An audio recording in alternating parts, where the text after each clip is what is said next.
name is Kim Gravel, and this is a life moment.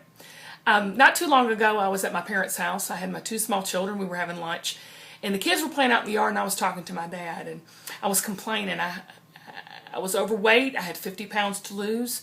I had two little kids that were wearing me out. You know what I'm talking about if you have small children, if you've ever had small children. My career wasn't where I wanted it to be, and I was just depressed. I was down. And I remember my dad listening to it and being real patient, and I started whining, and I even had to shed a few tears, and all of a sudden he slammed his hand down on the table and he said, "Look, Kim, you are not a fat girl. You're just living like one."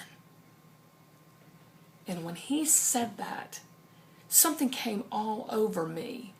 And I realized he was right.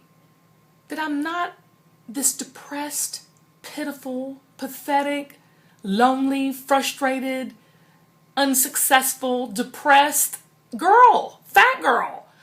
That's not who I am. I was just living out of those circumstances. And so when I got home, I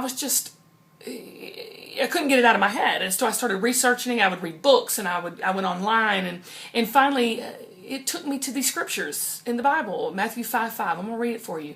It says, "You are blessed when you are content with just being who you are, no more and no less." You are blessed when you're content just being who you are, no more or no less. When I read that, it hit me in the core of who I am. And I had to ask myself the question, well, then who am I? If I'm not what the media says I am, if I'm not what my parents say I am, if I'm not what my kids say I am, if I'm not what my husband says I am, who am I? And I kept on looking. It took me to Romans 8:15. Let me read you that. It says, "God touches our spirit and confirms who we really are. We know who He is, so we know who we are." Huge. So I want to encourage you today. You're not a fat girl. You're not a depressed guy. You're not drug addicted. You're not broke. You're just living like you are.